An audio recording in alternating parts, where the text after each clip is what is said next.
اللہ کہتے ہیں کہ نبی صلی اللہ علیہ وسلم سے فذرنی، آپ نے سمجھا دیا، اب بھی اگر یہ خدا کے منکر ہیں چھوڑ دیں مجھے.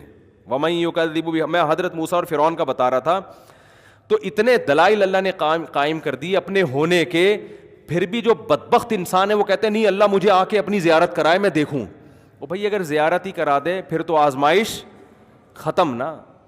تو دیکھی بھی چیزیں ہیں، پھر کیا ایمان، کیا کفر، کیا شکر گزاری، کیا ناشکری، پھر تھوڑی ہے. پھر تو سارے انسان کے بچے بن کے زندگی گزاریں گے، پھر تو سارے آ جائیں گے، پھر تو جو اللہ کہے گا وہ کرتے چلے جائیں گے. آزمائش تو یہ کہ نشانیاں دیکھ کر کس پر یقین کرو، اللہ پر، اپنے رب کو پہچانو. تو جو کام فرعون نے کیا تھا نا، حضرت موسیٰ نے دلائل کی انبار لگا دی ہے.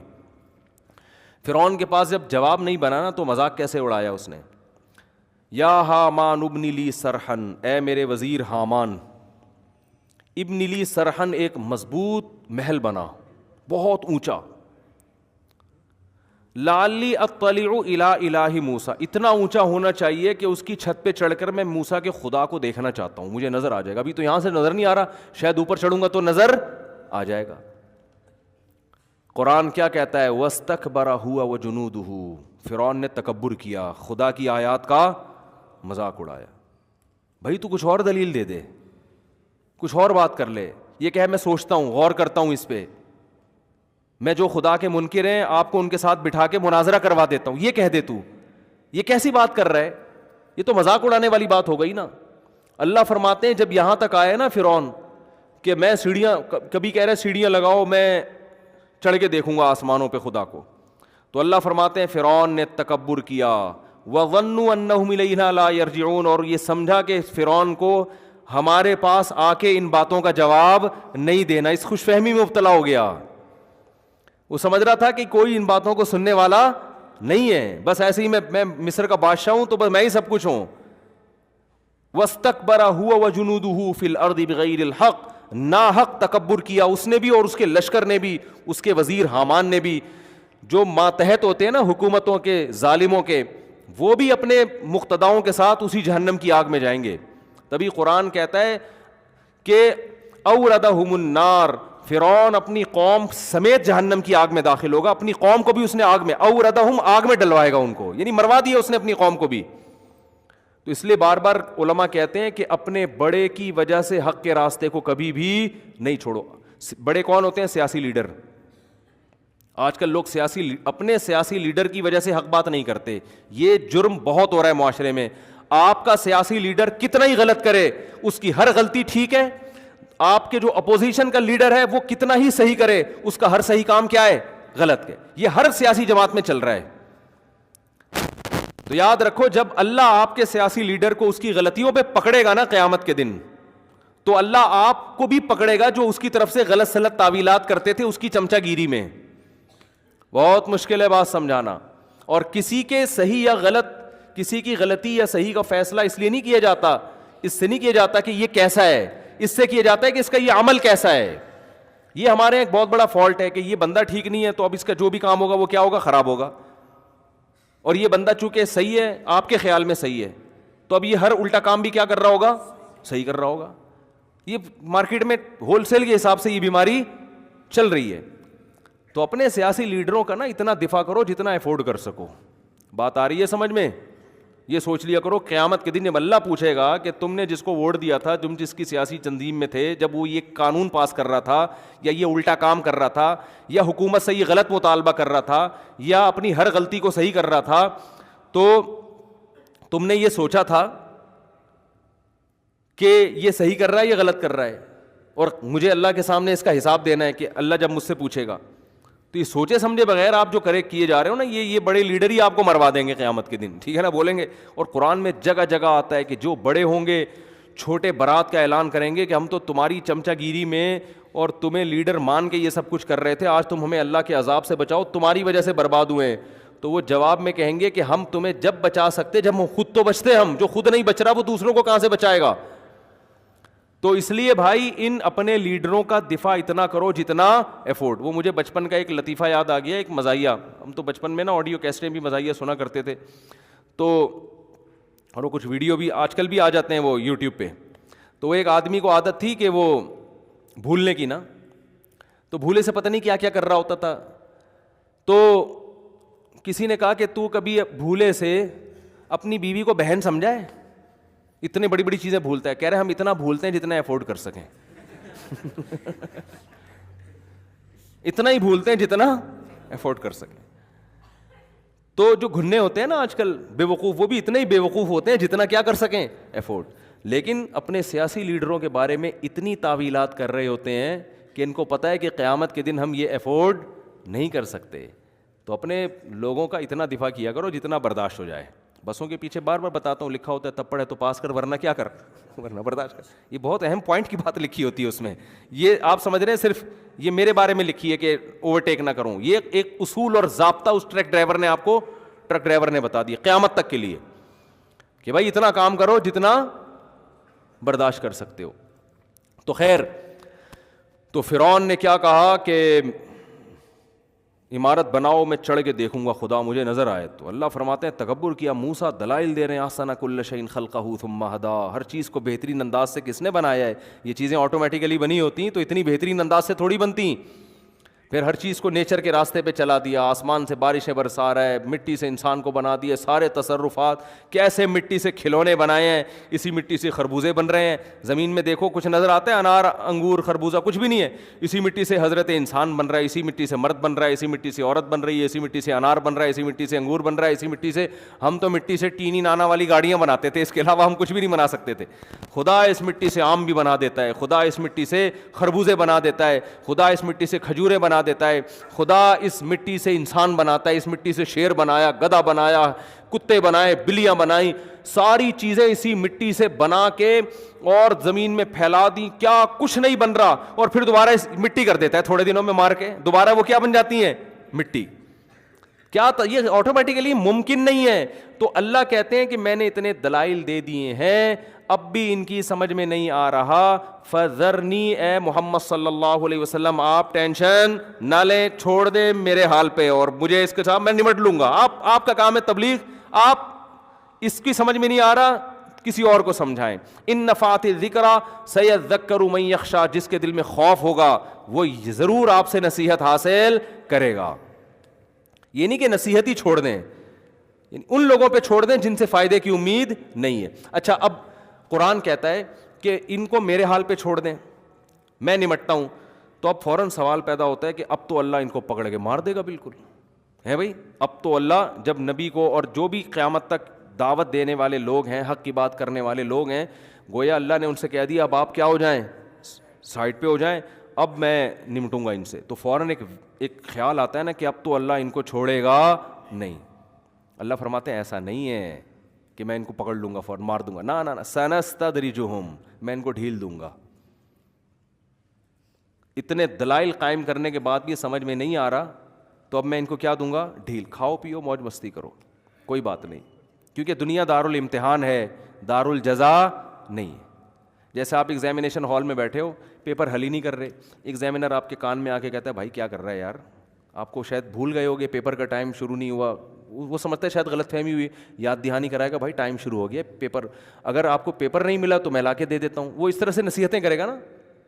پھر بھی آپ بیٹھے ہو سر پکڑ کے, وہ آ کے کہے گا, پاکستان میں ہوگا تو پھر تو کوئی مسئلہ ہی نہیں ہے, آ کے کہے گا نہیں ہو رہا, حل نہیں ہو رہا, لاؤ 50 روپے تو میں کروا کے لاتا ہوں.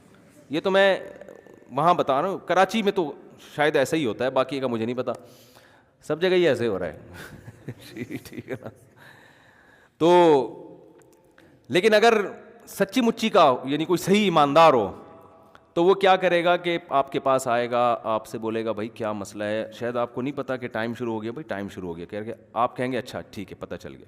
پھر بھی آپ پیپر حل نہیں کر رہے, وہ آگے کہ بھائی کوئی پیپر ایسا تو نہیں آپ کو فزکس کا پیپر تھا اور کسی نے غلطی سے کیمسٹری کا تو نہیں پکڑا دیا, کسی اور کلاس کا تو نہیں, چیک کر لوں, نہیں یہ مجھے فزکس کا ہی ملا ہے, ماشاء اللہ بہت اچھا.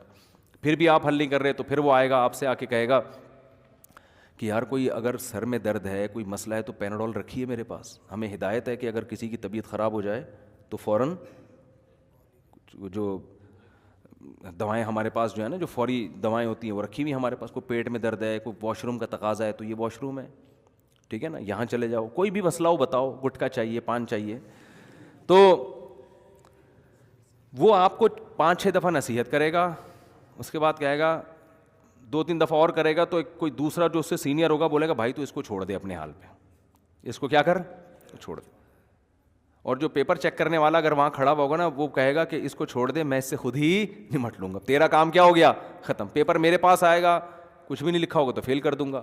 تو اب وہ جو یہ کہے گا نا کہ مجھے اس کے ساتھ چھوڑ دے, تو یہ نہیں ہے کہ چھوڑ دے کا مطلب میں جاؤں گا ابھی پیپر پھاڑوں گا, تھپڑ لگا کے اس ایگزامینیشن ہال سے ٹھڈے مار مار کے باہر نکالوں گا اور اس کو برا بلا کہوں گا ایسی کی تیسی, تو یہ کیا کر رہا ہے, تو شرم نہیں آتی, تو آیا کیوں ہے جب تیرے کو پرچہ ہی نہیں آتا, اور تو بے وقوف آدمی اپنے باپ کا بھی پیسہ ضائع کیا, اپنی ماں کا بھی پیسہ ضائع کیا, تو نے ماں کی دعاؤں کی بھی جو ہے نا تو نے قدر نہیں کی. کچھ نہیں کرے گا وہ کہے گا بھائی کوئی اتنی بڑی پرابلم کی بات نہیں ہے, کچھ لوگ پاس ہوتے ہیں, کچھ کیا ہوتے ہیں, فیل ہوتے ہیں. تو ایگزامینر اگر زیادہ فری ہونے کی کوشش کرے گا نا, پھر بھی جا کے سمجھا رہا ہے, تو سینئر کیا کرے گا, بھائی اس کو, آپ کا یہ ہیڈ ایک نہیں ہے, آپ نے اپنا فرض ادا کر لیا, چھوڑ دو اس سے میں خود نمٹ لوں گا. تو یہاں نمٹنے کا مطلب یہ نہیں ہوتا کہ میں ابھی تھپڑ لگانا شروع کر دوں گا اس کو. نمٹنے کا مطلب ہوتا ہے یار تم نے سمجھا دیا, اب ٹینشن نہ لو, پیپر میرے پاس آئے گا, انڈا میں اس میں ڈال دوں گا. جیسے ایک طالب علم نے پرچہ حل کیا, سائنس کا پیپر تھا, استاذ نے سوال پوچھا کہ ثابت کرو کہ دنیا گول ہے. اب بہت طریقوں سے ثابت ہوتا ہے کہ یار سورج مشرق سے نکل کے دوبارہ مشرق میں آ جاتا ہے, اس کا مطلب کیا ہے, بہت سارے طریقے ہیں نا, اس سے پتہ چل رہا ہے یار کچھ ہے, گول ہی لگ رہی ہے اس سے تو, ٹھیک ہے نا. سمندر پہ جب ہم دیکھتے ہیں تو تھوڑا سا ایسی کرو نظر آتی ہے, جہاز سے بھی, تو بہت سارے طریقے, اس کو آتا کچھ تھا نہیں. تو اس نے جواب لکھا کہ چشمہ لگا کے دیکھو تو بھی زمین گول ہے, چشمہ اتار کے دیکھو تب بھی زمین گول ہے. کیونکہ بعض ایگزام جو ممتحن ہے نا وہ بالش کے حساب سے نمبر دیتے ہیں. ہم جب اسکول میں پڑھتے تھے یہ مشہور تھا, نہیں آتا تو وہ بالش کے حساب سے کہ لکھا کتنا ہے اس نے, ایک بالش کے 50 نمبر, 2 بالش کے, تو وہ پڑھتے ہی نہیں, ان کو آتا بھی نہیں. اور یہ سچی مچی کا واقعہ ہے. ہمارے ایک دوست کہتے ہیں کہ اسلامیات کے پیپر میں کچھ تاریخ, اسلامیات تھا یا پتہ نہیں معاشرتی علوم کا پیپر تھا, تو ایک سوال آیا کہ مشہور تاریخی شخصیات کے بارے میں نا, پاکستان کی کچھ مشہور, تو کسی ایک شخصیت پہ نوٹ لکھیں. کہہ رہے ہیں مجھے کوئی شخصیت ہوئی پتہ نہیں تھی, میں نے اپنے ابا کا نام ڈال دیا مولوی تمیز الدین, ان کے ابا کا نام تھا تمیز الدین. تو کہہ رہے ہیں میں نے کچھ آتا تھا نہیں مجھے, تو میں نے مولوی تمیز الدین سن 1900 فلاں میں پیدا ہوئے اور فلانی جگہ آنکھ کھلی, کر جو پھینکتا جا رہا ہوں میں نا, لکھا میں نے, اور اتنے میں تعلیم پائی, پھر فلاں سن میں یہ کیا, پھر تحریک پاکستان کی فلاں اس میں حصہ لیا, پھر یہ کیا وہ. کہہ رہے پورے نمبر ملے ہیں مجھے, کیونکہ جو پیپر چیک کرنے والا تھا نا وہ سوچ رہا تھا یار یہ کوئی ہم سے بھی بڑا فنٹر ہے, یہ کوئی ہم سے بھی بڑا فنٹر ہے, کہ ہمیں جن شخصیات کا نہیں پتا اس کو, لیکن لکھا اتنے اسٹائل سے نا, ہوشیار تھا. تو وہ پتہ ہی وہ اس کا جس کے ساتھ یہ واقعہ ہوا نا, اس نے مجھے خود بتایا کہ میں اپنے ابا کا مولانا بھی خود ہی لگا دیا اس نے. کچھ تو لگانا پڑے گا نا, علامہ یا مولانا کچھ تو ہوگا نا, شخصیت ہے تو کچھ تو ہوں گے نا. تو ایسے کر کے کہہ رہے ہیں ہم نے پورا چھاپ دیا. تو بالش کے حساب سے 50 نمبر, یہ 100 نمبر ہو گئے, یہ 150 نمبر ہو گئے, اس طرح کا چل رہا ہوتا ہے بعض جگہوں پر حساب کتاب. تو خیر, تو کیا بات کر رہا تھا یار میں, کدھر سے کدھر آ گئی. ہاں تو میں عرض کر رہا تھا, تو اللہ نے بھی قرآن میں ہاں میں کہہ رہا تھا کہ وہ اس نے کہا کہ اب پیپر آتا نہیں ہے, اس نے کہا ثابت کرو زمین گول ہے. تو کہہ رہا ہے چشمہ لگا کے دیکھو زمین گول, چشمہ اتار کے دیکھو زمین گول, سائڈ سے دیکھو زمین گول, سائڈ سے دیکھو زمین گول. اس کا خیال تھا کہ بالش کے حساب سے نمبر ملیں گے. تو اتنا مختلف طریقوں سے اس نے زمین کا گول ہونا ثابت کیا.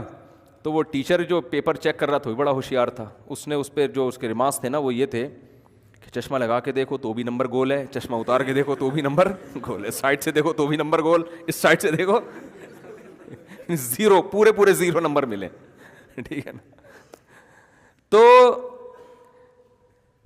جو ایگزامینیشن ہال میں نگرانی کرنے والا ہے وہ کیا کہتا ہے, بھائی اس کو چھوڑ دو, کیونکہ ابھی کچھ بھی نہیں ہوگا, جب رزلٹ اناؤنس ہوگا. اچھا اس دوران آپ اگر چائے منگوائیں تو آپ کو, اگر کوئی وہاں ایسا سسٹم موجود ہے تو چائے بھی ملے گی, پانی بھی ملے گا, سارا پنکھا بند ہو گیا تو پنکھا بھی کھلوا دیں گے, بھائی یہ گرمی لگ رہی ہے.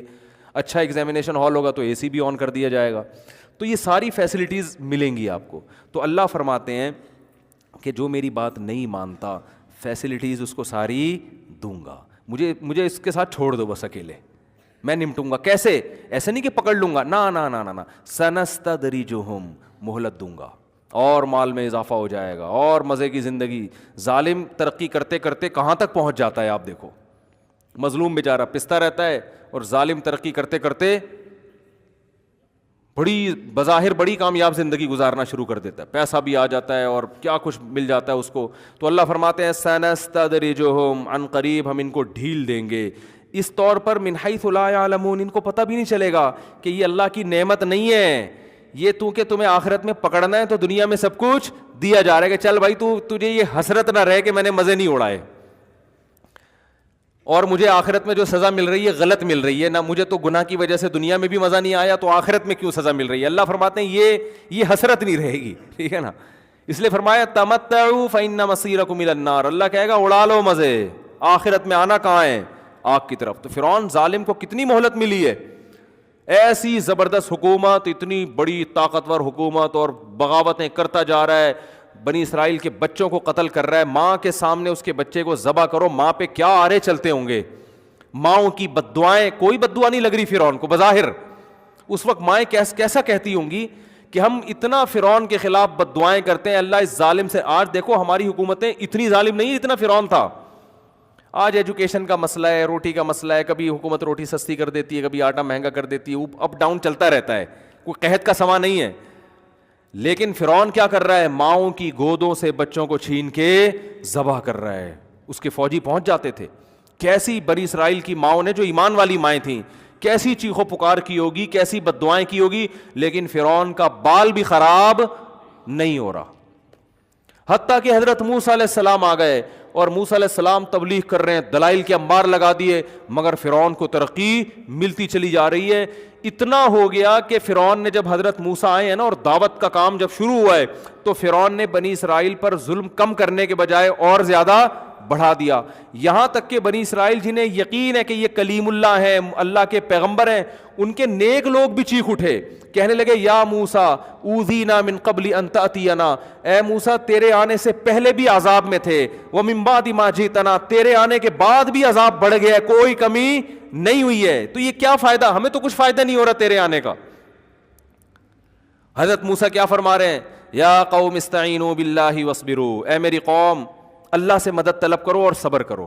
دیکھو آج تو یہ آیتیں ہمیں بڑی اچھی لگ رہی ہیں, کیا زبردست موسیٰ نے نصیحت کی, کلیم اللہ نے, لیکن ہم خود مبتلا ہوتے اس وقت یہ نصیحت کتنی چبھتی ہے. بھائی ایک آدمی ظلم کی چکی میں پس رہا ہو, ان کے مردوں کو غلام بنا لیا ہو, مشقت والے کام لیے جاتے ہوں, تنخواہیں تھوڑی دی جاتی ہوں, گھروں میں چولہے نہ ہو, بچے پیدا ہو رہے ہوں, ماں باپ کے سامنے ان بچوں کو ذبح کیا جا رہا ہو, اور ایسے موقع پہ اللہ موسیٰ علیہ السلام کو بھیجے اور دعائیں ان یہ بتائے کہ تمہاری دعا قبول ہو گئی ہے, اور موسیٰ کلیم اللہ آ گئے ہیں, اور حضرت موسیٰ تسلیاں دے رہے ہوں کہ اللہ مدد کرے گا, تم ایمان پر قائم رہو, نماز قائم کرو, ایمان پر قائم رہو, صبر کرو. اور وہ نظر کیا آ رہا ہو کہ فرعون کے مظالم کم ہونے کے بجائے بولو بڑھ رہے ہوں. ایسے موقع پہ جب قوم بیک زبان ہو کے حضرت موسیٰ کے سامنے کہے اوتینا من قبل ان تأتینا, اے موسیٰ تو ہمیں صبر کی تسلیاں تو دے رہا ہے, اور ہم نے تو تھک گئے تیرا ساتھ دیتے دیتے, تیرے آنے سے پہلے جو ظلم تھا تیرے آنے کے بعد اس میں کوئی کمی نہیں ہوئی ہے, اور بہت ٹائم گزر گیا کچھ بھی نہیں ہو رہا. ایسے موقع پہ حضرت موسیٰ اگر یہ کہتے نا کہ پرسوں تمہیں نجات مل جائے گی تو تسلی ملتی. کیا خیال ہے, یا بس ایک مہینہ اور رہ گیا ہے بھائی, ایک مہینے کے بعد فرعون کی حکومت کا خاتمہ ہو جائے گا اور تم مصر کے وارث بن جاؤ گے, تو بھی تسلی ہو جاتی کہ چلو اتنے دن صبر کیا ہے, ایک مہینہ اور. لیکن اللہ ٹائم نہیں بتا رہا, اللہ ظالم کو بھی آزما رہا ہے اور مظلوموں کو بھی, کہ بھائی ان کا صبر کو آزما رہا ہے کہ تم کتنا ایمان رکھتے ہو اللہ پر, اور فرعون کو مہلت دے رہا ہے, مہلت, اسے ٹائم نہیں بتا رہا کہ ایک مہینے بعد تجھے تباہ کروں گا. فرعون کے سامنے یہ ہے کہ تیری تباہی کا بظاہر کوئی سامان بولو نہیں ہے, تجھے کچھ بھی نہیں ہوگا, کیونکہ یہ کمزور لوگ, ایک موسیٰ بھی کمزور, یہ بھی کمزور, موسیٰ بھی مسکین غریب. فرعون تو غربت کے تانے دیتا تھا موسیٰ علیہ السلام کو کہ میرے پاس تو سونے کے کنگن ہیں, ان کے پاس تو کچھ بھی نہیں ہے, میرے تو باغات ہیں, نہریں بہتی ہیں, ان کے پاس تو ایک بالش کی زمین نہیں ہے, بکریاں تو چراتے رہے ہیں مدین میں 10 سال, تب نکاح کیا ہے, کتنا بڑا مہر دیا, 10 سال بکریاں چرائی ہیں تو بیوی ملی ہے ان کو. اتنے غریب اتنے مسکین ہے بھائی, کیونکہ پیسے ہی نہیں ہے جیب میں مہر دینے کے لیے. تو ان کی جو زوجہ تھی, ان کے والد نے کہا ٹھیک ہے میں اپنی بیٹی دے رہا ہوں اس شرط کے ساتھ کہ 10 سال بکریاں چراؤ. انہوں نے کہا ٹھیک ہے بھائی، اس کے علاوہ تو شادی کا کوئی اور طریقہ میرے پاس ہے نہیں، بزبان حال یہی کہہ رہے ہیں نا، تو چلو بکریاں چرائیں گے۔ فرعون غربت کے تانے دے رہا ہے، بکریوں کے تانے دے رہا ہے، اور غلام قوم ہونے کے تانے دے رہا ہے، اور یہ بھی تانے دے رہا ہے الم نربی کا فینا ولیدن ولبثت فینا من عمرک سنین۔ اے موسیٰ تو میرے محل میں پل کے جوان ہوا ہے بھائی، تو میرے محل میں میرے رزق سے جوان ہوا ہے۔ تو حضرت موسیٰ ہر دلیل کا جواب دے رہے ہیں، تلک نعمت تمنھا علی ان عبدت بنی اسرائیل۔ اے فرعون تو اپنا یہ احسان تو بتا رہا ہے کہ میں تیرے محل میں پلا ہوں، تو ساتھ ساتھ یہ بھی بتا کہ تو میری قوم کو کیسے تو نے غلام بنا کے رکھا ہوا ہے۔ وہ ظلم بھی تو ہے نا، اس کو پلس مائنس کر تو پتہ چلے گا احسان کتنا ہے اور ظلم کتنا ہے۔ اگر اپنے احسان بتا رہا ہے تو اس ظلم کو بھی تو بتا نا۔ تو یہ کیا بات ہے، ایک ہی چیز کو بتا رہا ہے، اور جو سالوں سے جو ظلم ڈھاتا آ رہا ہے اس کا بھی تو تذکرہ کر۔ بچوں کو ذبح کر رہا ہے، عورتوں کو غلام بنا رہا ہے، اور مردوں کو غلام بنا رہا ہے، یہ کیا کر رہا ہے تو؟ ہر بات کا جواب، لیکن پلڑا فرعون کے حق میں جا رہا ہے سارا۔ بظاہر جو کامیابی کے نقشے وہ کس کے حق میں ہیں؟ کوئی اگر وہاں جا کے سروے کرے، کوئی گورا جائے اور رپورٹ بنا کے پیش کرے، جو بھی ان کی رپورٹ کا طریقہ ہے نا، تو وہ رپورٹ پیش کرے گا کہ ایک شخص نے پیغمبر ہونے کا دعویٰ کیا، غریب ہے، مسکین ہے، وہ اتنے سالوں سے محنت کر رہا ہے، بھرپور معجزے دکھا دیے اس نے، جادوگروں سے کو مقابلے میں ہرا دیا، اتنا کچھ کرنے کے بعد بھی اس کے حق میں کوئی نتیجہ برآمد نہیں ہو رہا، اور سارا جو فائدہ ہے وہ کس کو جا رہا ہے؟ فرعون کو، کیونکہ اس کو ظلم کا موقع بھی مل رہا ہے۔ پہلے تو فرعون کی قوم کچھ تھوڑا سا تردد کرتی ہوگی نا بنی اسرائیل کو قتل کرنے میں، انسان تو بہرحال دل تو ہوتا ہے نا انسانوں کے سیلوں میں۔ اب تو فرعون اپنی قوم کو بار بار مشورے دے رہا ہے کہ اگر ہم ان دونوں کو چھوڑ دیا نا، یہ ہمیں یہاں سے نکال دیں گے، اب تو بغاوت کا مقدمہ چلا کے ان کو مارو۔ بات آ رہی ہے سمجھ میں؟ دیکھو جیسے امریکہ نے افغانستان پر حملہ اگر ایسے ہی کر دیتا ہوتا، ورلڈ ٹریڈ سینٹر گر گیا تو امریکہ کو کیا مل گیا؟ پوری دنیا کو ساتھ لے لیا کہ بھئی دیکھو اب تو میرے پاس جواز ہے۔ تو جواز تو کوئی مل جاتا ہے نا، تو فرعون کو اب مل گیا کیا؟ جواز، کہ بھئی میں تو پہلے ہی کہہ رہا تھا، یہ تو مجھے خدا نہیں مان رہے، یہ تو اپنے مذہب میں لانے کی کوشش کر رہے ہیں ہم کو، تو یہ تو بغاوت ہو رہی ہے ایک طرح کی۔ حالانکہ حضرت موسیٰ نے نہ تلوار اٹھائی، نہ کوئی بم تھا ان کے پاس، وہ بیچارے اپنی قوم کے بچوں کو قتل ہونے سے نہیں بچا سکتے تھے، وہ فرعون کی حکومت کا تختہ کہاں سے الٹتے، وہ بغاوت کہاں سے کرتے؟ لیکن فرعون کو ظلم کا موقع مل گیا، اور اس کی قوم کو بھی، اور ظلم بڑھتے چلے جا رہے ہیں۔ ایسی کنڈیشن میں حضرت موسیٰ اگر یہ کہتے کہ 1 مہینے بعد تم ریلیکس ہو جاؤ گے، فرعون کی حکومت کا خاتمہ ہوگا، 1 سال بعد، 5 سال، کوئی ٹائم دیتے، تو قوم کیا کہتی؟ چلو اب آپ نے اسپیسیفک ایک ٹائم بتا دیا ہے، اب ہم تسلی کر کے بیٹھ جائیں گے۔ نہ حضرت موسیٰ بھی مبہم بات کر رہے ہیں، بھائی مجھے نہیں پتا یہ صبر کب تک چلے گا، بس اللہ نے کہا ہے کہ کامیابی تمہارے قدم چومے گی، اور فرعون کو اللہ ناکام کرے گا۔ تو اپنی قوم سے کہہ رہے ہیں استعینوا باللہ واصبروا۔ جب قوم شکایت لے کر آئی نا، اے موسیٰ آپ کے آنے سے پہلے بھی درد میں، آپ کے آنے کے بعد بھی تکلیف میں، کوئی فائدہ نہیں ہو رہا، تو کیا کہہ رہے ہیں؟ استعینوا باللہ واصبروا، اللہ سے مدد طلب کرتے رہو، اور کیا کرتے رہو؟ صبر۔ تو میں یہ عرض کر رہا تھا، اس موقع پہ یہ نصیحت انسان کو کھلتی ہے کہ یار کوئی بات، ہمیں کوئی اس طرح کی نصیحت کرے، ہم کہیں بھائی کوئی بات کر، بھائی تو کوئی عام آدمی اگر نصیحت کرے تو ہم کیا کہیں گے؟ وہ بھائی کوئی ٹائم بتا، کوئی 1 سال 1.5 سال، جیسے قرضہ لینے جاؤ نا، وہ کہہ رہے پھر میں دے دوں گا آپ بے فکر رہیں، تو آپ بولے ٹائم بتا بھائی کب دے گا واپس، ہے بھائی 1 سال 1 سال 2 سال 1 مہینہ 2 مہینے ٹائم بتاؤ، بس دے دوں گا، یہ کیا ہو گیا؟ ایسا تھوڑی ہوتا ہے۔ لیکن حضرت موسیٰ ایسے ہی نصیحت کر رہے ہیں استعینوا باللہ، تمہاری ذمہ داری ہے اللہ سے مدد طلب کرنا، دعائیں مانگنا اور صبر کرنا، جو اللہ کا کام ہے وہ کون کرے گا؟ اللہ، وہ اللہ پہ چھوڑ دو، پستے رہو، کوئی بات نہیں، مانگتے رہو، پستے رہو، صبر کرتے رہو۔ تو آگے حضرت موسیٰ نے دلیل کیا دی ہے؟ اب یہ مبہم کلام ہے نا، کب تک صبر کریں؟ گویا اس میں یہ بھی وہم ہو رہا ہے کہ معاذ اللہ نقل کفر، آپ ہمیں ویسے ہی معاذ اللہ بہلا رہے ہیں، ہمیں بہلانے کے لیے بھی کہہ دی جاتی ہے نا۔ تو حضرت موسیٰ نے دلیل دی، فرمایا ان الارض للہ، زمین کا مالک کون ہے؟ اللہ ہے، زمین کا مالک فرعون نہیں ہے، یہ زمین پہ اصل حکومت خدا کی ہے، خدا سے تھوڑی لڑ سکتا ہے کوئی۔ ان الارض للہ، زمین کا مالک اللہ ہے، یورثھا من یشاء من عبادی، اپنے بندوں میں سے جس کو چاہتا ہے اس کا مالک بناتا ہے۔ یعنی بتا دیا میں بس اللہ کے بارے میں یہ جانتا ہوں کہ یہ سب اختیارات کس کے ہیں؟ اللہ کے. اگر آپ وہ اللہ فرعون کی حکومت ختم نہیں کر رہا تو اس کا مطلب یہ نہیں ہے کہ وہ کر نہیں سکتا, اس میں اس کی کوئی حکمت ہے جو ہماری سمجھ میں نہیں آ رہی. ہم بندے ہیں, ہمارا کام صبر اور اللہ سے دعا. پھر بھی وہ اگر حکومت ختم نہیں کر رہا تو وہ اس کی مرضی ہے, اس لیے نہیں کر رہا کہ اس کے پاس طاقت نہیں ہے, کوئی مصلحت ہے, کیونکہ زمین کا مالک کون ہے؟ اللہ. قرآن کہتا ہے پھر جب, اب دیکھو آخر وقت تک بنی اسرائیل کو آزمایا گیا ہے, اینڈ تک بالکل, یہاں تک کہ حضرت موسیٰ نے اللہ کے حکم سے راتوں رات قوم کو خبر دی مصر کو چھوڑ کے نکل جاؤ. تو قوم کو اب تسلی ہوئی نا کہ اب اللہ کی مدد آ رہی ہے, اب ہم مصر سے بھاگنے میں کامیاب ہو جائیں گے اور ہم پھر کسی ایسی جگہ پہ جا کے بسیں گے جہاں فرعون کی حکومت بولو نہیں ہے. اب تسلی کی بات کی نا حضرت موسیٰ نے, گویا پہلی دفعہ کوئی یعنی ایسی تسلی کی بات جو کوئی جس میں کوئی عمل بھی ہو رہا ہو, یعنی جس سے پریکٹیکلی تسلی بھی ہو رہی ہو. تو حضرت موسیٰ نے اللہ کے حکم پہ قوم سے کہا کہ راتوں رات مصر چھوڑ کے نکل جاؤ, اللہ مدد کرے گا. پہلے کیوں نہیں نکلے؟ اس لیے کہ آپ کو پتہ ہے کہ جب کوئی قیدی جیل سے بھاگتا ہے نا تو اس کو یہ ڈر ہوتا ہے کہ ابھی تو تمیز سے مجھے تھوڑا بہت کچھ پروٹوکول مل رہا ہے, بھاگ کے پکڑا گیا تو طبیعت سے کیا چترول لگتے ہیں کہ نہیں لگتے. تو بنی اسرائیلیوں کو یہ خوف تھا کہ اگر ہم مصر سے بھاگے, اگر پکڑے گئے نا, کیونکہ فرعون کی فوج چھوٹی نہیں ہے, تو پھر جتنی مصیبت میں ہے نا اس سے ڈبل ہو جائے گی. لیکن حضرت موسیٰ نے تسلی دی کہ اللہ کی مدد بولو نا اب آ گئی ہے, بس اللہ نے امتحان لینا تھا, تمہارا امتحان لے لیا, اب اللہ نے ایک حکم دیا ہے کہ ہم راتوں رات مصر سے نکل جائیں. تو راتوں رات مصر سے نکلے, لیکن اللہ نے بھی امتحان ختم.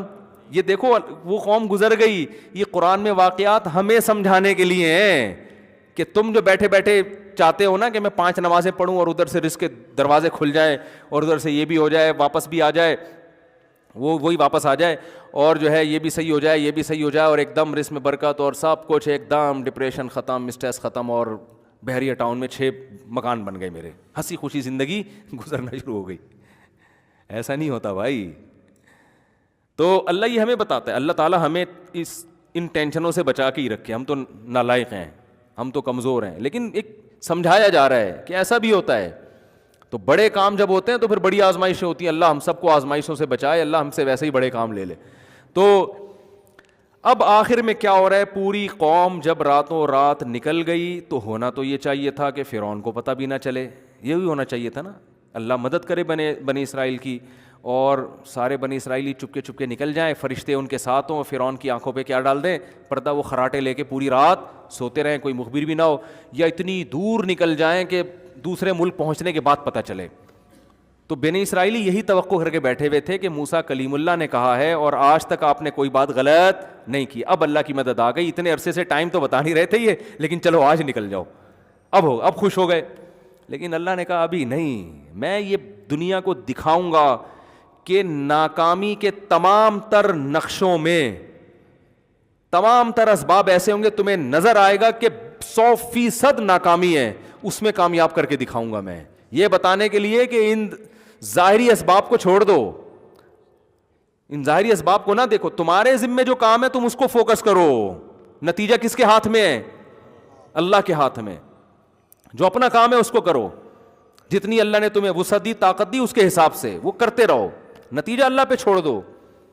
تو کیا ہوا ہے کہ جب فرار ہوئے تو فرعون کو پتہ چل گیا, اور فوراً فرعون نے منادی بھیجے, انہا اولائی لشرذمۃ قلیلون, تھوڑے سے لوگ ہیں, انہم لنا لغائظون. اناؤنسمنٹ ہو رہی ہے پورے ملک میں کہ انہوں نے ہمیں بہت غصہ دلایا ہے, اپنے فوجیوں کو کہہ رہا ہے یہ بڑے نالائق لوگ ہیں, ملک چھوڑ کے بھاگ رہے ہیں, بھائی ہماری فیکٹریاں یہ چلاتے ہیں, ہماری سڑکیں یہ بناتے ہیں, سارے کام یہ سارے بھاگ رہے ہیں, ہمارے ٹکڑوں پہ پلے اور بھاگ رہے ہیں. بڑے دلائل تھے فرعون کے پاس, ایسی باتیں کرتا تھا اپنی, جب ان کا اجلاس ہوتا تھا نا اسمبلی میں, تو کچھ لوگ صحیح باتیں شروع کر دیتے تھے نا کہ یار بھائی ایسا بھی نہ کہ کوئی واقعی اللہ کا پیغمبر نہ ہو. ایسا بھی ہوا ہے کہ فرعون کے دربار میں ایک شخص نے کہا کہ اگر یہ صحیح پیغمبر ہے نا واقعی تو پھر ہماری خیر نہیں ہے.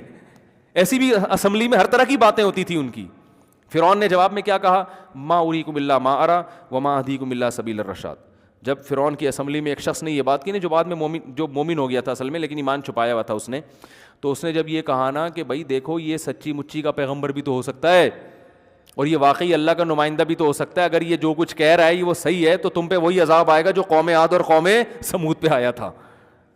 تو فرعون نے جواب میں کیا کہا؟ یہ فرعون اس کو اپنا ہی آدمی سمجھتا تھا کہ بھئی ٹھیک ہے، مشورے کی حد تک آپ کی بات بہت بہترین ہے، لیکن آگے کہتا ہے ما اریکم الا ما ارا، میں تمہیں وہی بتاؤں گا جو میری کھوپڑی میں آ رہا ہے، میں تمہیں وہی بتاؤں گا جو میری کھوپڑی میں آ رہا ہے. اب سوال پیدا ہوتا ہے کہ آپ کی کھوپڑی میں غلط بھی تو آ سکتا ہے. تو آگے اس کا جواب دے رہا ہے وما اہدیکم الا سبیل الرشاد، میری کھوپڑی میں صحیح بات ہی آئے گی، غلط بات میری کھوپڑی میں آج تک کبھی آئی نہیں ہے. یہ سیاسی لیڈر اسی قسم کی باتیں کر کے نا اپنے کارکنوں کو الو بناتے ہیں، ٹھیک ہے نا، کیا آج تک ہم نے تو کبھی کچھ کیا ہی نہیں ہے وغیرہ وغیرہ. خیر، تو فرعون نے کہا کہ یہ قرآن کی آیت کا ترجمہ تو ایک کھوپڑی ووپڑی نہیں ہے، اس میں تو یہ ہے کہ ما اریکم الا ما ارا، میں تمہیں وہی بتاؤں گا جو میری سمجھ میں آ رہا ہے، وما اہدیکم الا سبیل الرشاد، اور میں جو تمہیں بتاؤں گا وہ صحیح راستہ ہی بتاؤں گا. تو یہی مطلب ہوا نا کہ میں تمہیں وہ بتاؤں گا جو میری کھوپڑی میں آ رہا ہے، اور تمہیں اگر خیال ہو کہ میری کھوپڑی میں غلط بھی چیز بھی آ سکتی ہے تو یہ میں آپ کو کلیئر کر دوں کہ میری کھوپڑی میں کبھی غلط بات نہیں آئی، ہمیشہ میری کھوپڑی صحیح ہی سوچتی ہے. ایسی ایسی باتیں کر کے پوری اسمبلی کو کیا کر دیا، بیڑا غرق کر دیا، اس کا مروا دیا پوری قوم کو. تو اب فرعون کی کھوپڑی میں یہ آیا کہ قوم کو خطاب کر رہا ہے جلسہ کر کے نا کہ دیکھو یہ قوم بھاگ گئی ہے اور انہوں نے ہمیں بہت ترسایا ہے، بڑے ظالم ہیں، سب مل کے ان کا پیچھا کرو.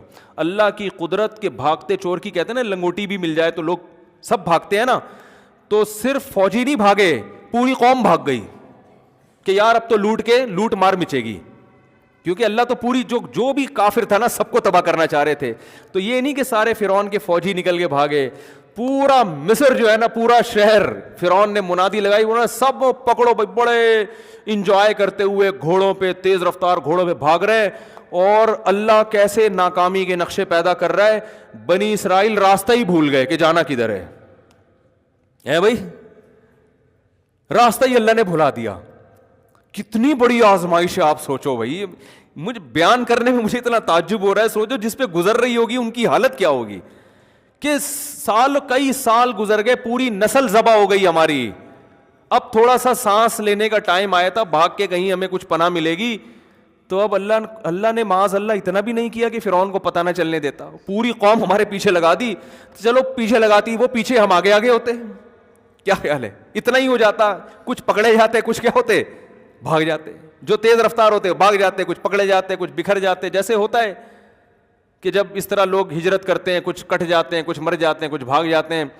تو الٹا ہوا کیا ہے، راستہ ہم کیا ہو گئے، بھول گئے. ایک کنفیوژن یہ، اس سے بڑی کنفیوژن یہ کہ صرف راستہ بھولے نہیں، ایسی جگہ پہنچ کے کھڑے ہو گئے جہاں آگے دریا ہے. یعنی راستہ بھولے بھی ایسے کہ آگے جانے کا بھی، چلو راستہ بھولتا ہے انسان، غلط ٹریک پہ بھاگ جاتا ہے کہ یار فی الحال یہاں سے تو جہاں جانا تھا وہاں تو نہیں جا رہے، جانا ادھر تھا. لیکن جو بھاگنے والا ہوتا ہے وہ کہتا ہے ادھر راستہ نہیں مل رہا تو یہاں بھاگ، فی الحال اپنے آپ کو بچاؤ، بعد میں سکون کا سانس لے کے ستاروں کی روشنی میں، اور پھر وہ قیافہ شناس کو بلا کے دیکھیں گے کدھر کو جانا ہے ہم نے، ٹھیک ہے نا. لیکن اللہ نے ایسا بھلایا کہ غلط بھی ایسا کہ آگے کیا ہے، دریا ہے، نہ ادھر بھی دریا، ادھر بھی پانی، ادھر بھی پانی، کہیں راستہ ہی نہیں جانے کا. تو ایسے موقع پہ بنی اسرائیل نے جب دیکھا کہ وہ دھول اٹھ رہی ہے اور فرعون اپنے پورے مصر کے ساتھ جاہو جلال کے ساتھ غیظ و غضب کے حالت میں آ رہا ہے، تو بنی اسرائیل نے کہا انا لمدرکون، اے موسیٰ مروا دیا. ٹھیک ہے نا، پکڑے. موسیٰ علیہ السلام کو تو نہیں کہا، مدرکون کا مطلب پکڑے گئے، مر گئے. آج تو گئے کام سے. جو تھوڑی بہت امیدیں رہ گئی تھی نا کہ اتنے عرصے سے تو صبر ہی سنتے ہوئے آ رہے تھے کہ صبر کرو اللہ مدد کرے گا، صبر کرو اللہ مدد کرے گا. کب کرے گا یہ تو آپ ڈیٹ بتانے کے لیے تو آپ کسی قیمت پہ ایگری بھائی تھے ہی نہیں. لیکن ہم نے کہا بھائی آپ کے اتنے معجزے دیکھے اور بنی پیغمبر آتے رہے، ہم ایمان لے آئے آپ کے اوپر، تو چلو ہو جائے گی. اب سانس لیا، اب تو ایسا، اب تو آخری بس گئے. اور حضرت موسیٰ کو بھی نہیں پتا کہ ہوگا کیا ہے بھائی. بظاہر حضرت موسیٰ بھی دیکھ رہے ہیں آگے پانی ہے، پیچھے فرعون ہے، لیکن حضرت موسیٰ کو اتنا ایمان تھا کہ جس اللہ نے مجھے پیغمبر بنایا ہے، بنی اسرائیل کو مروانے کے لیے نہیں بنایا. یہ ہو نہیں سکتا کہ وہ امیدیں دلا رہا ہو اور یہاں لا کے چھوڑ دے. وہ نہ نہ نہ نہ، کیا کرے گا مجھے نہیں پتا کیا کرے گا. بھائی لاٹھی سے تو اب تک سانپ بنتے دیکھی تھی، تو حضرت موسیٰ یہ سوچتے کہ اب لاٹھی سے سانپ بنا کے کتنے لوگوں کو کھائے گی ہے ٹھیک ہے نا، کیا ہو جائے گا، پتہ نہیں کیا ہوگا. بس اتنی بات کی حضرت موسیٰ نے، کلا، ہرگز ایسا نہیں ہے جو تم کہہ رہے ہو نا پکڑے گئے مر گئے، نا نا نا نا، ان معی ربی، میرے ساتھ میرا رب ہے۔ دیکھو ہمارے نبی کو جب چاروں طرف سے گھیرا نا مشرکین مکہ نے غار میں، اندر حضرت ابو بکر بھی تھے اور نبی صلی اللہ علیہ وسلم بھی، چاروں، وہاں بھی یہی کنڈیشن تھی۔ تو حضرت ابو بکر نے فرمایا کہ پریشان ہو گئے حضرت ابو بکر کہ آپ تو پکڑے گئے ہم، تو اللہ نے، نبی نے کیا فرمایا، ان اللہ معنا، ہمارے ساتھ کون ہے؟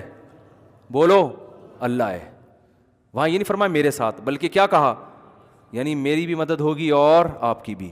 یہاں حضرت موسیٰ یہ نہیں کہہ رہے کہ ہمارے ساتھ اللہ ہے، کیا فرما رہے ہیں، میرے ساتھ اللہ ہے۔ تو بعض لوگوں نے تو اس سے حضرت موسیٰ کی توہین کی ہے کہ اپنے ساتھیوں کو بھول گیا، بس اپنی فکر لگی ہوئی ہے، یہ غلط ہے۔ حکیم الامہ حضرت مولانا شرف علی تھانوی نے اس کا خاندانی جواب دیا ہے، فرمایا کہ نبی نے معنا کا لفظ استعمال کیا کیونکہ ساتھ میں ابو بکر تھے جو ہر موقع پہ ساتھ دے رہے تھے، اور یہ نہیں کہا کہ پکڑے گئے، بلکہ غمزدہ ہوئے، اپنے سے زیادہ فکر کس کی ہو رہی ہے، نبی کی۔ ایسے جانثار ہیں، ہر موقع پہ اپنا سب کچھ قربان کر دیا تھا انہوں نے، اور ایک دفعہ بھی یہ نہیں کہا کہ مدد کب آئے گی، کوئی بس جیسے جیسے نبی کہہ رہے ہیں عمل کرتے چلے جاؤ بھائی، بس ان صبر توکل بہت اعلیٰ درجے کا۔ تو فرمایا وہاں صدیق تھے نبی کے ساتھ، اس لیے نبی کو پتا تھا کہ جو اللہ مجھے بچائے گا وہ میرے ساتھی کو اکیلا نہیں چھوڑے گا، کیونکہ ہم میں تو کوئی فرق ہی نہیں ہے، دوستی میں ہمیشہ آپ ساتھ دیا ہے، تو آج بھی اللہ ہم دونوں کا ساتھ دے گا، الگ الگ نہیں کرے گا۔ ادھر موسیٰ علیہ السلام یہ سوچ رہے تھے کہ اس قوم نے اتنے معجزے دیکھ لیے ہیں بھائی، اتنا کچھ ان کو دکھا دیا، اور لاٹھیوں کو سانپ بنتے دکھا دیا، یہ بھی دکھا دیا، فرعون میں جوؤں کا عذاب دکھا دیا، مینڈکوں کا عذاب آیا، خون کا عذاب آیا، سب کچھ دکھا دیا۔ یہ نہیں سوچ رہے کہ جس اللہ نے اب تک بچا کے رکھا ہے وہ اب بھی بچا لے گا، بلکہ کہہ رہے پکڑے گئے تو عین ممکن ہے اللہ ان کو مروا دے اور مجھے کیا کرے۔ بولو بھائی، اللہ اس جملے کی وجہ سے ایسا نہ ہو کہ اللہ کہے کہ تم اس قابل ہی نہیں ہے کہ تمہیں بچایا جائے، ہے بھائی، تمہارے ساتھ موسیٰ ہے، وعدے ہیں، تم نے ان کو کلام دیکھا کہ وہ کوہ طور پہ اللہ سے ہم کلام ہوتے ہیں، ساری چیزیں دیکھ لی، کم بختو ابھی بھی کہہ رہے ہو کہ پکڑے گئے، بس چھوڑو، بچائے گا کیسے بچائے گا، کون بچائے گا، وہ اللہ بچائے گا، اس کی مرضی۔ تو اس لیے حضرت موسیٰ کو یہ ڈر ہوا کہ مجھے تو بچائے گا، تمہارا کوئی بھروسہ نہیں ہے۔ تو اس لیے بنی اسرائیل نے کہا نا ہم سب پکڑے گئے، تو حضرت موسیٰ نے کلا، ایسا ہرگز ہم سب نہیں ہیں، ٹھیک ہے نا، ہم سب نہیں ہیں، مجھے اللہ بچائے گا، تمہارا نہیں پتا مجھے۔ تو پھر کیا ہوتا ہے، اللہ نے تو ان کو بھی بچانا تھا کیونکہ صبر انہوں نے بھی کیا تھا۔ تو اب جب موسیٰ علیہ السلام پریشان ہیں، ادھر ٹھاٹھے مارتا ہوا سمندر ہے، تو اللہ نے موسیٰ علیہ السلام کو فرمایا کہ آپ نے اس پانی پہ کیا کریں، لاٹھی کو ماریں۔ ادھر لاٹھی کو مارا ہے، فَكَانَ كُلُّ فِرْقٍ كَالطَّوْدِ الْعَظِيمِ، پہاڑوں کی طرح پانی ٹھہر گیا، بہت زیادہ شور تھا نا دریا میں، بہت تیز دریا تھا، دونوں طرف موجیں آ کے نا ایسے پہاڑوں کی طرح کھڑی ہوتی جا رہی ہیں، پانی آگے ہاں نہیں رہا، درمیان میں خشک راستہ۔ اللہ فرماتے ہیں وَجَاوَزْنَا بِبَنِي إِسْرَائِيلَ الْبَحْرَ، حضرت موسیٰ نے حکم دیا اتر آؤ، پورے بنی اسرائیلی گزر گئے۔ جب انسان طاقت کے نشے میں ہوتا ہے نا تو پاگل ہو جاتا ہے۔ فرعون دیکھ رہا ہے اپنی آنکھوں سے کہ یہ ایک معجزہ ہے، یہ خدا کر سکتا ہے، یہ کوئی اور یہ کام نہیں کر سکتا، تو یہ خدا ان کے لیے کرے گا، میرے لیے کیوں کرے گا، میں نے تو آج تک خدا کی مانی نہیں ہے۔ لیکن طاقت کا نشہ، دولت کا نشہ انسان کو اندھا کر دیتا ہے، شہوت کا نشہ بھی اندھا کر دیتا ہے، شہوت میں آ کے لوگ زنا کر دیتے ہیں، یہ نہیں دیکھتے کہ اس کا انجام کیا ہونے والا ہے، تو یہ خواہشات نا اندھا کر دیتی ہیں۔ فرعون دیکھ رہا ہے بھائی یہ معجزہ ان کے لیے، میرے لیے کیوں ہوگا۔ جب بنی اسرائیلی نکل گئے نا سارے، تو فرعون جب کنارے پر پہنچا اس نے کہا اتارو فوجیں، اور وہ مستنڈے اپنے لیڈر سے وفا کی انہوں نے قسمیں اٹھائی ہوئی تھیں، ان میں بھی کسی مستنڈے کو یہ خیال نہیں آیا کہ اب تک تو ہم نے اتنی چمچہ گیری کی ہے، اب اتنا بڑا معجزہ خدا نے دکھا دیا، تو بھائی یہ اس کی علامت ہے کہ اب فرعون کا ساتھ مت دو، اب یہ مروائے گا، بھاگو یہاں سے۔ وہ بھی انہوں نے بھی قسمیں اٹھائی ہوئی تھی کہ ہم نے بھی چمچہ گیری کی۔ یہ میں بار بار کیوں کہہ رہا ہوں، آج بھی سیم یہی پوزیشن ہے، آج بھی لوگ اپنے لیڈروں کی چمچہ گیری میں شریعت کو نظر انداز کر دیتے ہیں، تو وہ بھی چمچے سارے کے سارے اتر گئے۔ اور اللہ کی قدرت دیکھیں، اللہ نے پانی فوراً نہیں ملایا، اللہ نے کہا جب تک پہلا اور آخری آدمی دریا کے بیچ میں نہ پہنچ جائے نا، میں بھی دریا کو چلنے کا حکم نہیں دوں گا، سارے ہی مریں گے آج۔ یہ کیا معجزہ ہے، یہ بات تورات میں بھی ہے، اس واقعے کو عیسائی بھی مانتے ہیں، اس واقعے کو یہودی بھی مانتے ہیں، انگریز بھی مانتے ہیں، تاریخی کتابیں بھی مانتی ہیں کہ دنیا میں ایک واقعہ ہوا تھا۔ یہودی تو مانتے ہیں کیونکہ ان کے تو پیغمبر کے ساتھ یہ واقعہ ہوا ہے، عیسائی بھی مانتے ہیں، تو مسلمان بھی مانتے ہیں. تو یہ اتنا بڑا واقعہ ہوا, اور آج کو وہ مصر میں یہ ساری یادگاریں موجود ہیں. تو جیسے ہی اے ٹو زیڈ لوگ آئے ہیں, اللہ فرماتے ہیں ہم نے دریا کو حکم دیا اپنی اصل حالت پہ آ جا. کیا تباہ ہوئی ہے پوری قوم. اور دیکھو دلائل کے اللہ نے انبار لگا دیے, مگر فرعون کی سمجھ میں نہیں آیا. اور قرآن کے الفاظ ہیں کہ جب غوطہ لگا ہے نا, اس کی موت سامنے نظر آئی ہے, تو فوراً چیخنے لگا آمنت انہ لا الہ الا الذی آمنت بہ بنو اسرائیل. حضرت موسیٰ تو شارٹ کلمہ پڑھوا رہے تھے اس سے, آج پوری ڈیٹیل سے کلمہ پڑھ رہا ہے وہ. حضرت موسیٰ نے کہا کہ بس یہ بول دے کہ اللہ میرا خدا ہے, اتنا لفظ بولے گا نجات ہو جائے گی. اللہ میرا رب ہے, معبود ہے. وہ کہہ رہا نہیں, میں معبود ہوں. الہ کون ہے؟ میں ہوں. آج کیا رپورٹ پیش کر رہا ہے؟ ایک تو ضمیر شان, یہ نہیں کہا آمنت لا الہ الا اللہ, اتنا کہہ دیتا نا, میں ایمان لایا اللہ کے سوا کوئی معبود نہیں ہے, نہ. آمنت انہ, یہ ہو ضمیر شان کہلاتی ہے. اس کو ضمیر قصہ بھی کہتے ہیں. اس کا ترجمہ ہوتا ہے بات یہ ہے کہ. جب ہم کوئی بات کر رہے ہوتے ہیں نا, بھائی بات یہ ہے, سنو میری بات یہ ہے کہ, تو فرعون کلمہ پڑھنے سے پہلے کہہ رہے بات یہ ہے کہ. ایکچولی میں کچھ بات آپ سے کرنا چاہ رہا تھا. بات یہ ہے کہ یعنی مجھے غرق کیوں کر رہے ہو, سن تو لو, بات تو سنو. صحیح ہے نا, یہ بالکل اس کا صحیح ترجمہ ہوگا پراپر, کہ بھائی بات یہ ہے کہ لا الہ انہ لا الہ, کہ کوئی خدا نہیں ہے, الا اللہ نہیں کہا, کیونکہ اللہ میں ہو سکتا ہے کوئی کہے کہ تمہارا اللہ الگ ہے, موسیٰ کا اللہ الگ ہے, تو فرشتے کنفیوز ہو کے پھر نہ دوبارہ غوطہ دے دیں مجھے. تو فرشتوں کو پوری ڈیٹیل کے ساتھ سمجھا رہا ہے, لا الہ الا الذی, کوئی معبود نہیں ہے, میں بھی نہیں ہوں, الا الذی, ہاں وہی معبود ہے, آمنت بہ بنو اسرائیل, جس پر یہ جو غلام قوم ہے نا بنی اسرائیل, جس خدا کو مانتی ہے نا, میں بعینی ہی اسی خدا پر ایمان لاتا ہوں. اتنی ڈیٹیل کے ساتھ کلمہ میرا خیال ہے آج تک کسی نے نہیں پڑھا ہوگا, اتنی تفصیلی کلمہ کہ بات یہ ایکچولی لگا کے سارا کچھ جو ہے نا اس میں اللہ بچائے. میں تو ڈرتا ہوں ان آیات پر کہ ہمارے پاس فرعون جیسے وسائل نہیں ہیں, ورنہ ہم لوگ بھی فرعون سے کم نہیں. ہم جو گناہ کر رہے ہیں وہ کون سا چھوڑتے ہیں ہم, تو ایسا نہ ہو مرتے ہوئے ہماری بھی یہ کنڈیشن ہو, ہم کہہ رہے ہوں بات یہ ہے کہ آج میں یہ چھوڑنے کے لیے تیار ہوں, مجھے تھوڑی سی مہلت دے دو, یہ ہمارے اوپر بھی گزر سکتی ہے. تو کہہ رہے بات یہ ہے کہ میں اس خدا پر ایمان لایا ہوں جس پر بنی اسرائیل ایمان لائی تھی. تو قرآن کہتا ہے آنا, اب لا رہا ہے, وقت عصیت قبل, اس سے پہلے تو نافرمان رہا ہے. اللہ فرماتے ہیں عام کافروں کو ایک سزا ملتی ہے, تجھے 2 سزائیں ملیں گی. پہلی سزا تو یہ ملے گی الیوم ننجیک ببدنک, ایک تو جہنم کی آگ ہے جس میں صبح و شام جلایا جائے گا, جس کو برزخ کا عذاب کہا جاتا ہے. اور دوسری سزا یہ ملے گی ننجیک ببدنک, تیرے جسم کو میں محفوظ کر لوں گا, لتکون لمن خلفک آیا, بعد والوں کے لیے قیامت تک نشانی بنے گا. مصر میں جا کے لوگ تیری لاش دیکھ کے عبرت حاصل کریں گے. یہ ہے وہ جس نے زمین میں بڑی چودراہٹ دکھائی تھی اور کہتا تھا مجھے ذرا سیڑھیاں لگا کے دیکھو میں اپنے خدا کو.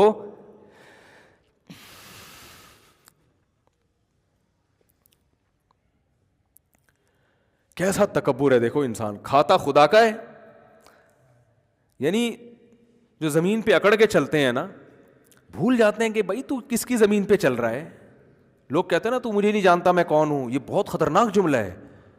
اب کیسے کسی کو کہتے تو مجھے نہیں جانتا, وہ ٹھیک ہے دھمکی دینے کے لیے ظالم کو تو ٹھیک ہے, لیکن ایسے وقت میں بھی دل میں ڈرا کرو بھائی ہماری اوقات کیا ہے. بھائی روٹی بند ہو جائے ساری دہشت 2 دنوں میں ختم ہو جائے گی. کتنا تکبر. تو اللہ فرماتے ہیں جب تیری لاش کو لوگ دیکھیں گے تو کہیں گے یہ وہی ہے جو موسیٰ کلیم اللہ سے بحث کرتا تھا اور کہتا تھا کہ سیڑھیاں لگاؤ میں خدا کو دیکھنا چاہتا ہوں. کبھی کہتا تھا عمارت بناؤ میں اوپر چڑھ کے آسمانوں میں جھانکنا چاہتا ہوں, خدا میرے سامنے کیوں نہیں آتا, خدا مجھے نظر کیوں نہیں آتا.